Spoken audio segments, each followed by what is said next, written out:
Buenos días, hermanos. Les saludamos a nombre de la Iglesia Mishadá. Les damos la bienvenida y les invitamos a que se unan con nosotros en este culto.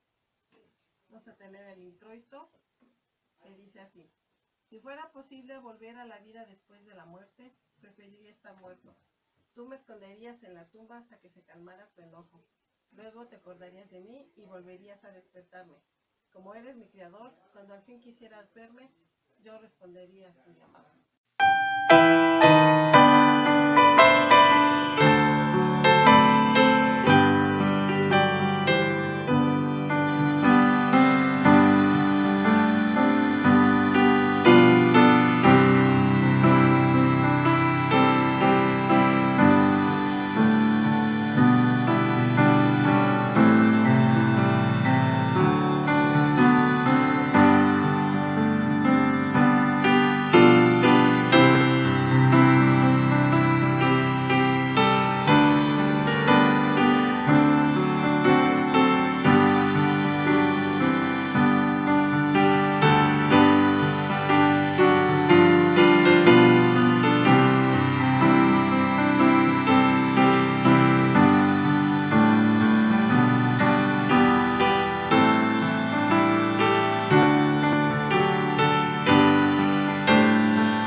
Hagamos la oración de ofrecimiento.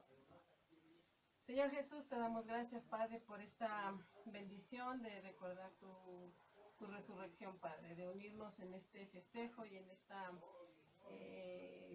gloriosa mañana, Padre, para poder estar juntos de esta manera, para alabarte, para agradecerte, Señor, y también para recordar que esa es la razón por la que nosotros somos tus hijos y por la que nosotros seguimos luchando y seguimos viviendo, Padre, para compartir con los demás esta muerte y resurrección tuya, Padre. Sé con nosotros en este tiempo que estamos cada quien en nuestros espacios, en nuestras casas, teniendo este culto, Padre. Sé que tú estás con cada uno de nosotros y nosotras, con los hermanos y con las hermanas que no pueden estar conectados a través de estos medios, Señor, pero sabemos que estás con ellos y con ellas también. Recibe este culto y recibe nuestra adoración desde nuestras casas. En el nombre de Cristo Jesús. Amén.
Hermanos, buenos días.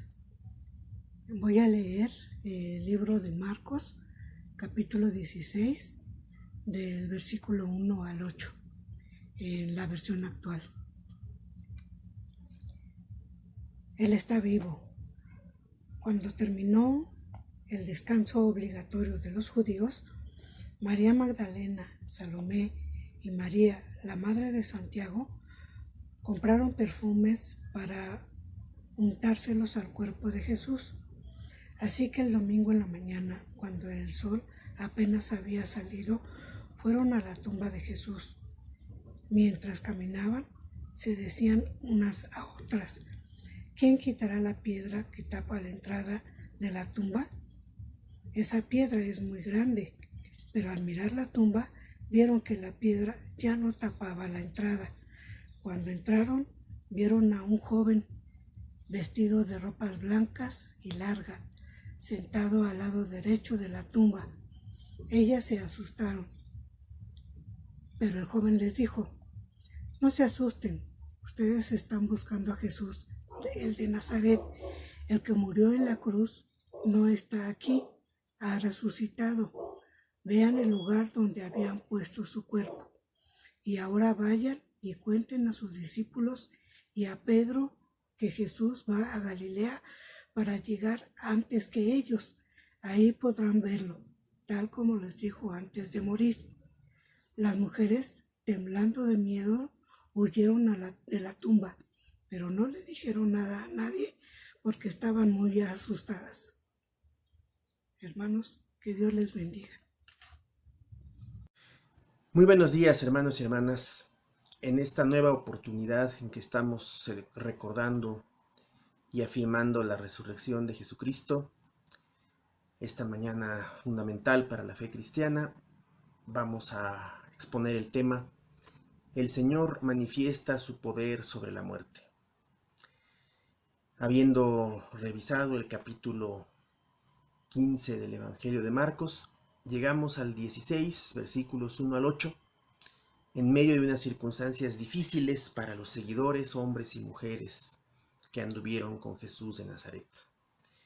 En este momento las circunstancias son trágicas, son terribles, y estamos justamente delante del primer final, como se puede calificar a los versículos 1 al 8 de Marcos 16 de este Evangelio, en el que el rumbo de los acontecimientos parecía sombrío y poco alentador. Los conflictos enfrentados por Jesús lo llevaron a una muerte injusta, violenta e ignominiosa, que sumió a sus seguidores en la tristeza más absoluta. Todo había terminado para ellos y ellas, y ahora había que retomar la cotidianidad casi como si nada hubiera pasado. Aparentemente, según se veían las cosas, la injusticia, la impunidad y la muerte violenta habían impuesto una vez más su dominio. Se comenta acerca de las circunstancias que van a vivir específicamente las mujeres en el episodio. Para ellas, Jesús es un muerto. A un muerto se le encuentra en el sepulcro, que es el lugar que encierra su memoria, y el sello que clausura su existencia, su práctica, su presencia en la historia. Lo único que se puede hacer con él es ungirlo, es decir, concluir los ritos funerarios que cierran el ciclo de la existencia humana para que pudiera descansar adecuadamente en el Sheol, el lugar de los muertos a donde había sido entregado gracias a los oficios de José de Arimatea. Hasta el final de su vida, Jesús había sido marginado por la ley de la pureza, y todo lo relacionado con su cadáver extendía la impureza sobre las personas que estuvieran cerca. Pero aún así, estas mujeres fieles que estuvieron al lado suyo en los momentos más extremos de su vida y de su muerte, corrieron el riesgo y se acercaron a la tumba para ungirlo con perfume, lo que ya había sido hecho con él antes de morir, según vemos en el capítulo 14. El ritual se rompe ahora con la presencia inesperada de alguien vestido de blanco que les anuncia a ellas la ausencia de Jesús en la tumba. Versículo 6, segunda parte. Algo impensado, aunque había sido anunciado por Jesús, la superación de la muerte.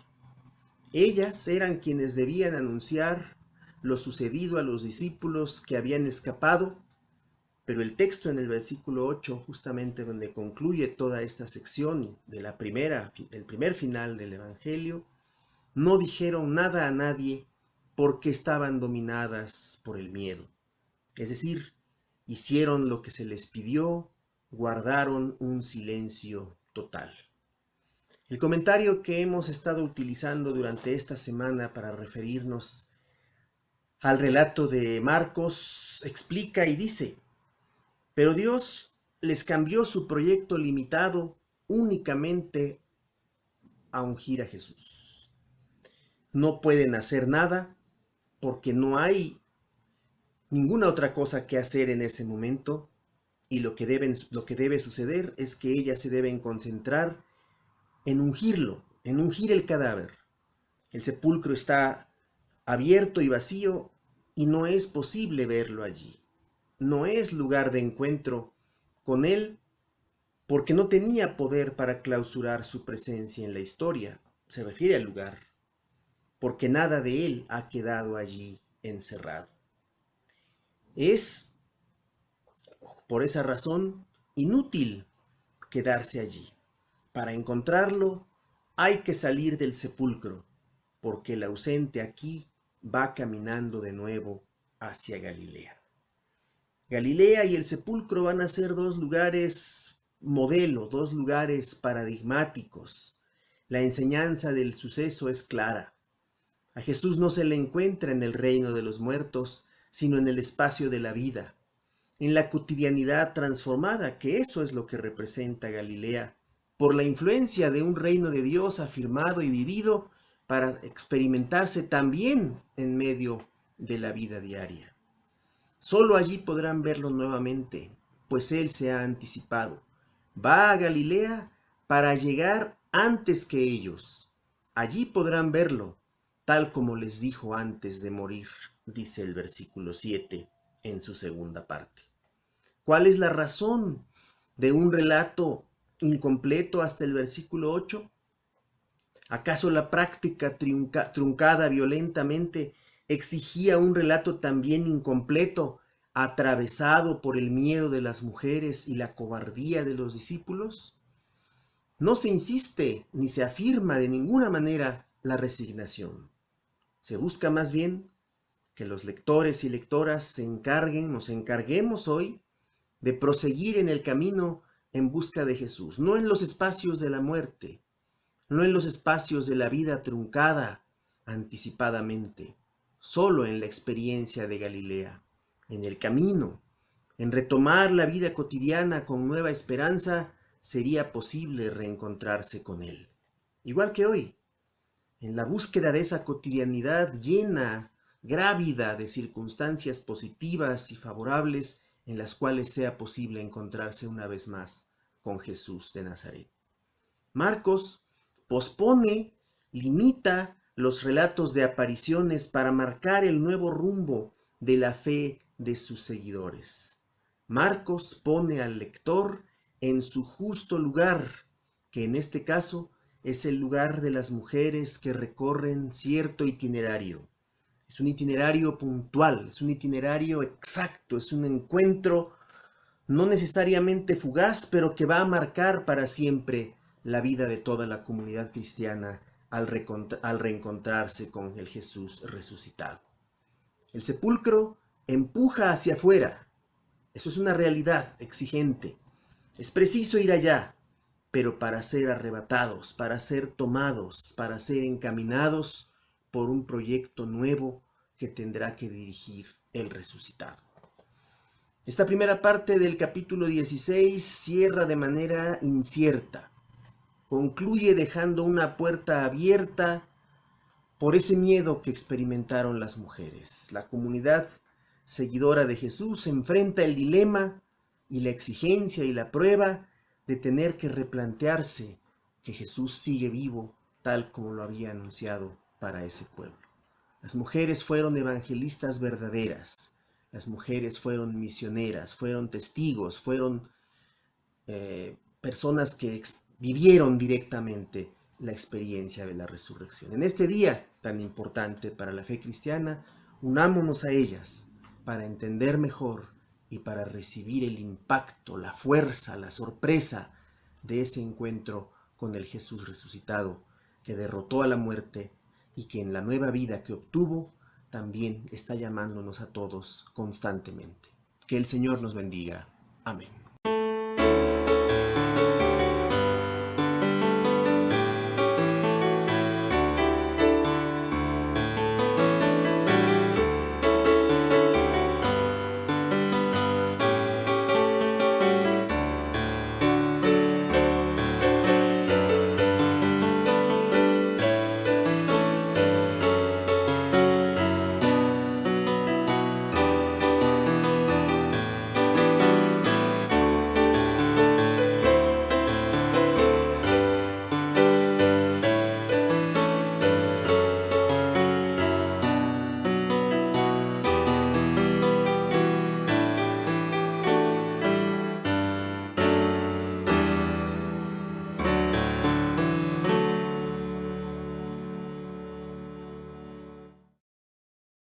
Ahora, hermanos y hermanas, tendremos la bendición comunitaria que se encuentra en 2 de Corintios capítulo 4, versículos 13 y 14, y dice así: Pero teniendo el mismo espíritu de fe, conforme a lo que está escrito, creí, por lo cual hablé, nosotros también creemos, por lo cual también hablamos, sabiendo que el que resucitó al Señor Jesús, a nosotros también nos resucitará con Jesús y nos presentará juntamente con vosotros. Que la gracia de Dios, que la creencia firme en la resurrección de Jesucristo sean el motivo central para nuestra vida, para nuestra manera de continuar en este mundo, siguiendo los pasos de aquel que fue resucitado por el Padre después de haber entregado su vida completa por todos nuestros pecados. Que el Señor nos bendiga a todos. Amén. Y hermanos y hermanas, los esperamos para que en un rato más, a las 12 horas, se acerquen ustedes a la transmisión que se va a llevar a cabo desde el templo a las 12 del día, para poder unirnos nuevamente en la celebración y en la afirmación del gran logro, de la gran victoria de Dios el Padre en su Hijo Jesús de Nazaret, que fue resucitado por Él. Que Dios nos bendiga a todos. Amén.